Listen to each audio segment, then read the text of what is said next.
Magandang araw mga kakusina.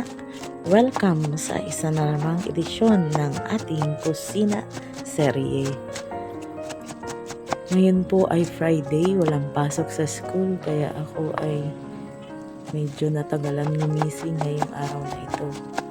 At ito ang nakita ko sa aking ref na mga natitira pang ingredients na pinamalengke namin last week.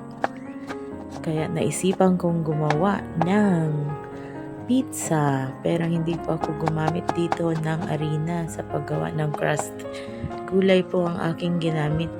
Repolyo at carrots lang po. At yan, katulad ng napapanood nyo, hiniwa ko lang po ng maninipis ang repolyo at carrots. At nagdagdag din po ako ng isang perasong sibuyas. At yan po ay hiniwa ko rin ng maninipis.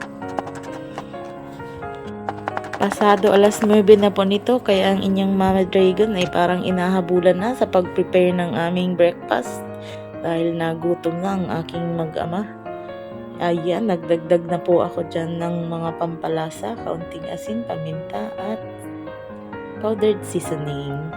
And after that ay nilagyan ko na po yan ng 3 peraso ng itlog.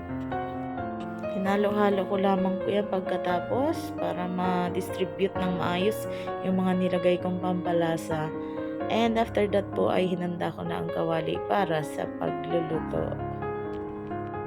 Nilagyan ko lamang po ng kaunting mantika ang kawali bago ko po nilagay lahat ang aking nahalo-halong mga gulay na yan. Tapos niluto ko lamang po siya sa low heat. Para po sure na luto mula ilalim, gitna at hanggang ibabaw. At eto na po. Ayan. Ganyan po ang aking ginawa.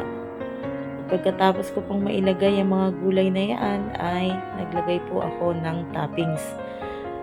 Ang available ko lang po ay hotdog, kaya yun po ang aking nilagay. At saka nagpakasakali ring mapakain ko ang aking Kiddo Dragon. Pag hotdog ang aking nilagay. Pero yan naman po ay nasa inyo na kung anong toppings ang gusto nyong ilagay. Pwedeng ham or bacon. Bahala na po kayo. At pagkatapos po niyan ay binudburan ko na ng cheese. Hindi ko po na-record dahil hindi ko na malayan ay empty na po pala ang aking battery. Ang ketchup po ay nilagay ko nung upon serving na po. So ito po ang ating kusina serye ngayong araw, pizza vegetable. Thank you for watching.